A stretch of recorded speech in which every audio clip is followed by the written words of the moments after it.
आप सभी स्टूडेंट का मैं राकेश मेहरा हार्दिक स्वागत करता हूं।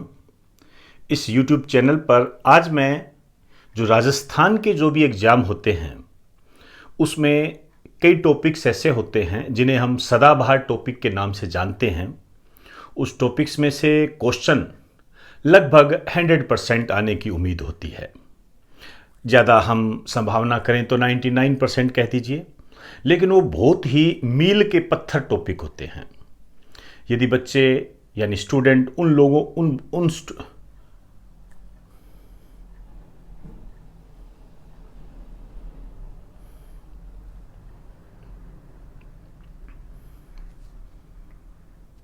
मेरा ऐसा मानना है कि यदि स्टूडेंट इन टॉपिक्स को बहुत ही सावधानी से कर ले तो भी वो राजस्थान जीके के संबंध में जो भी क्वेश्चन आते हैं उनको बखूबी कर सकता है और अच्छे अंक प्राप्त कर सकता है।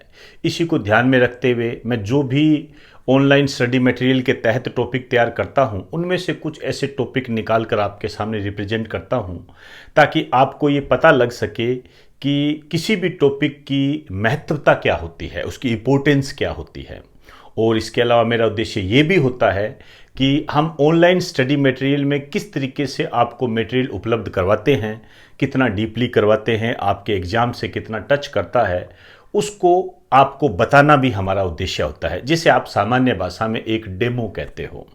तो एक तरीके का ये डेमो होता है ताकि आप में एक समझ पैदा हो सके कि हमारा जो स्टडी मटेरियल है वो गुणवत्ता युक्त है और कैसे गुणवत्ता युक्त है उसको रिप्रेजेंट करने के लिए हम ये प्रक्रिया करते हैं। तो इसी प्रक्रिया के तहत आज मैं राजस्थान में जो आर्ट एंड कल्चर टॉपिक होता है उसमें जो चित्रशैलियाँ होती है, चित्रशैलियों में एक किशनगढ़ चित्रशैली होती है जिसको बनी ठनी चित्रशैली के नाम से भी जानते हैं। उस पर बहुत ही ज़्यादा क्वेश्चन बनते हैं। मैं अपने शब्दों में कहूँ तो मेरी नज़र में वो एक सदाबहार टॉपिक है, उसको मैं आपके सामने रिप्रेजेंट कर रहा हूं। मैं चाहूंगा मेरे इस टॉपिक को आप राजस्थान के प्रत्येक स्टूडेंट तक शेयर करें और अन्य स्टेट के लोग भी यही करें, क्योंकि मैं चाहूंगा कि राजस्थान की जो संस्कृति है वो प्रदेश दर प्रदेश, राज्य दर राज्य बढ़ती जाए, उसकी पहचान हो लोगों को। और ऐसा नहीं है, इंडिया लेवल के जब क्वेश्चन बनते हैं तो इन क्वेश्चंस की भी झलकियां मिलती है। तो दोस्तों, इसके अलावा डिस्क्रिप्शन में जो लिंक दिए गए हैं जो कि टेलीग्राम है, टेलीग्राम का लिंक है एक तो, और एक ऐप का लिंक है जो कि हमारे ऑनलाइन स्टडी मटेरियल को परचेज करने से संबंधित है। मैं चाहूँगा उन्हें आप अपलोड कर लें। अब मैं किशनगढ़ चित्रशैली पर चर्चा करने जा रहा हूँ। पेज के बीच में लिखिए किशनगढ़ चित्रशैली।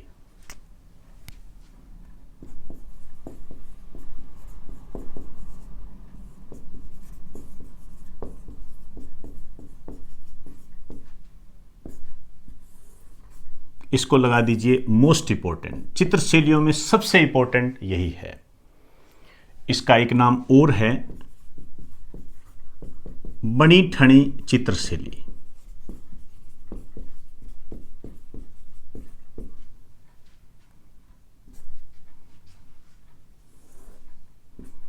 तीन आधार बनाएंगे हम इसके।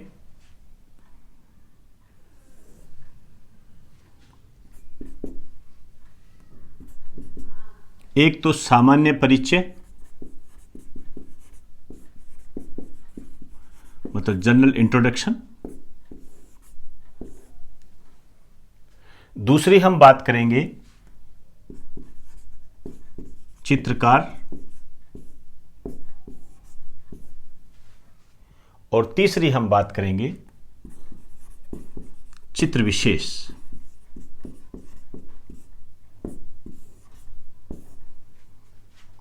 आइए, बनी ठनी चित्रशैली जो है वास्तव में इसको जो प्रकाश में लाने का श्रेय दिया जाता है वो एरिक डिक्सन को दिया जाता है। दो व्यक्ति थे ये, मैं दोनों के नाम बता देता हूं।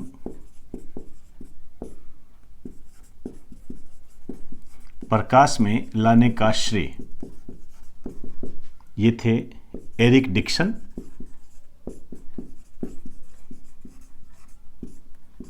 और डॉक्टर फयाज अली। आया हुआ क्वेश्चन है ये, कोई किंतु परंतु नहीं है, पूरी की पूरी चित्रशैली इंपॉर्टेंट है। और ये राजस्थान की राज्य प्रतिनिधि चित्रशैली है। राज्य प्रतिनिधि चित्रशैली, इसका मतलब क्या निकलता है? इसका मतलब ये निकलता है कि राजस्थान को रिप्रेजेंट करती है। जैसे लोक नृत्यों में हम घूमर की बात करें तो घूमर राजस्थान को रिप्रेजेंट करता है, प्रदर्शित करता है। उसी तरीके से राजस्थान की राज्य प्रतिनिधि चित्रशैली, जैसे हम कहते हैं राजस्थान का राज्य प्रतिनिधि लोक नृत्य घूमर, वैसे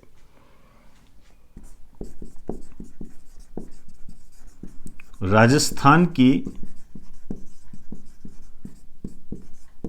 सबसे प्रसिद्ध चित्रशैली है, सबसे फेमस है ये। राजस्थान की सबसे प्रसिद्ध चित्रशैली है। यहां एक बात और बता दूं कि सबसे प्रसिद्ध चित्रशैली किशनगढ़ चित्रशैली। दूसरे नंबर की जो सबसे प्रसिद्ध है ये है बूंदी चित्रशैली।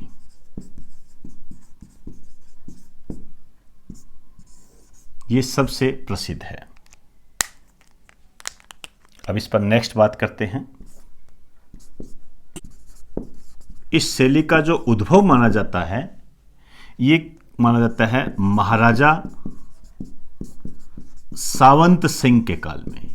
आप ये भी कह सकते हो कि इसका जो उद्भव है महाराजा सावंत सिंह ने किया था। थोड़ी सी बात हम सावंत सिंह की करना चाहेंगे।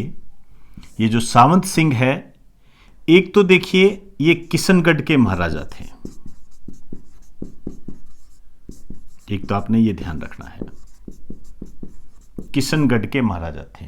दूसरा, इनका जो अन्य नाम है नागरीदास। नागरीदास इनका अन्य नाम है। कई बार नागरीदास शब्द का इस्तेमाल ज्यादा किया जाता है। अब देखिए ये जो चित्रशैली है, इसमें जो रंगों का इस्तेमाल हुआ, लगभग सभी रंगों का इसके अंदर इस्तेमाल किया गया और केले के वृक्ष को इसमें प्राथमिकता दी गई। तो ये इसका कुछ जनरल इंट्रोडक्शन है जो आपको पता होना चाहिए और एग्जाम में भी आए हुए हैं। एरिक डिक्सन वाला, डॉक्टर फयाज अली वाला आया हुआ है। अब मैं बात करने जा रहा हूं चित्रकारों पर। इसके चित्रकार कौन कौन से रहे? पहला लिखिए नानक राम, दूसरा बदन सिंह, छोटू सिंह, ये ध्यान रखना, ये इसके प्रसिद्ध चित्रकार थे। अब मैं बात करने जा रहा हूं चित्र विशेष की।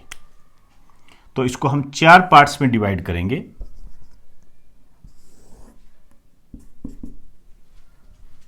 इसी तरीके से आपने बनाना है इसको, और अलग अलग कलर में बनाओगे तो थोड़ा सा इसका विभाजन भी अच्छा हो जाएगा और शानदार भी लगेगा।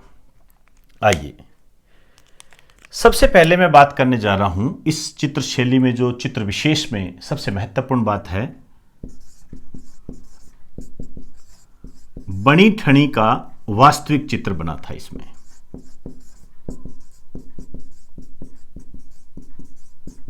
बनी ठनी का वास्तविक चित्र बना। अब ये बात आती है, ये जो बनी ठनी का जो वास्तविक चित्र बना था, इसके चित्रकार कौन थे? ध्यान रखना, इसके चित्रकार थे निहाल चंद। यहां आप गड़बड़ी मत कर देना बिल्कुल भी, ये नागरीदास है, ये निहाल चंद है। निहाल चंद्र बनी ठनी के चित्र बनाने वाले चित्रकार थे जिनका संबंध बनी ठनी चित्रशैली या किशनगढ़ चित्रशैली से है। क्लियर? आइए, अब मैं बात करने जा रहा हूं ये बनी ठनी पर। चित्र तो निहाल चंद ने बनाया, लेकिन बनी ठनी कौन थी? ये जो थी महाराजा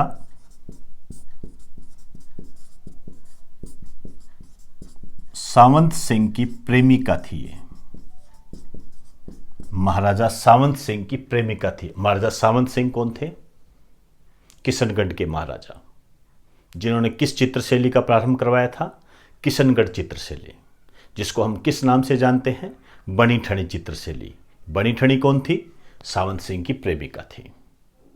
सावंत सिंह का अन्य नाम क्या है? नागरीदास। निहाल चंद कौन थे? जिन्होंने बनी ठनी का वास्तविक चित्र बनाया था। Simple sober. क्लियर? अब कुछ बातें और करते हैं बनी ठनी के बारे में। इसका जो मूल नाम था विष्णुप्रिया। विष्णुप्रिया इसका मूल नाम था, ध्यान रखना। और इसका जो निक नेम है, एक तो इसको कहते हैं किशनगढ़ की मीरा, और इसे भारत की मोनालिसा भी कहा जाता है। भारत की मोनालिसा भी कहा जाता है। एक बार आपके क्वेश्चन बना था कि बनी ठनी को भारत की मोनालिसा किसने कहा था? इन्हें जो भारत की मोनालिसा कहा था, ये एरिक डिक्सन के अनुसार,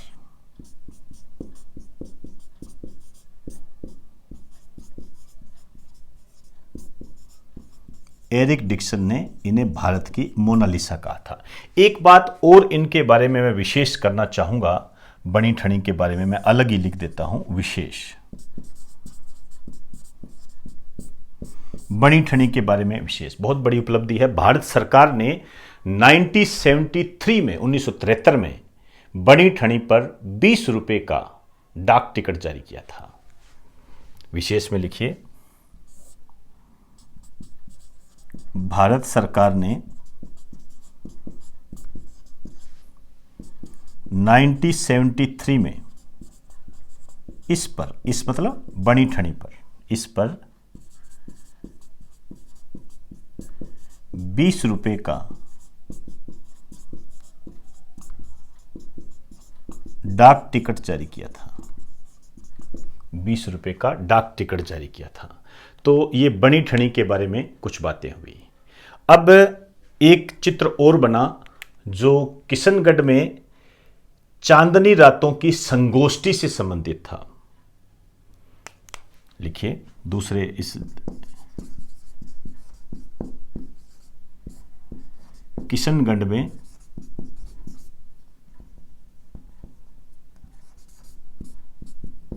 चांदनी रातों की संगोष्ठी, ये चित्र है, ये ध्यान रखना। चांदनी रातों का जो चित्रण किया गया और इसके जो चित्रकार थे,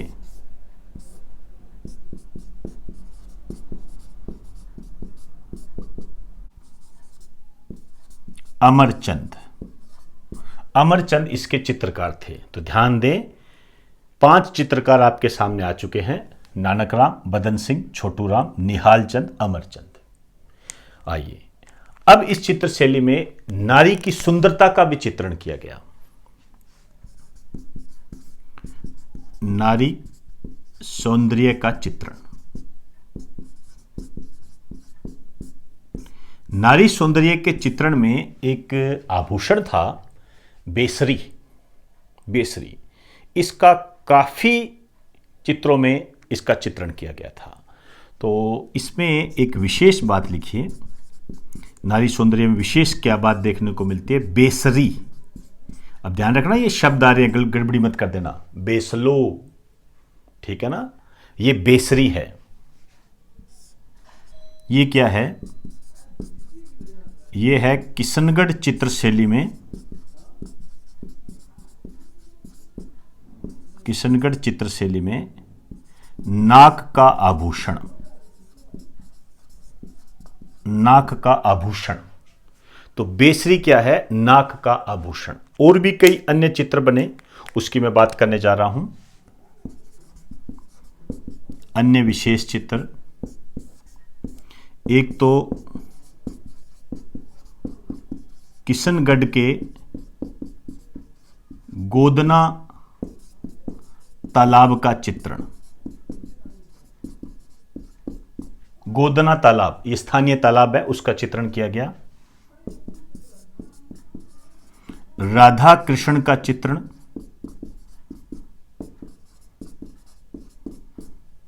तीसरा, कमल से भरे सरोवर। तो तो ये चित्रण यहाँ पर इस चित्र शैली में विशेष रूप से चित्रित किए गए। तो एक बार आप इसे राइट डाउन कीजिए।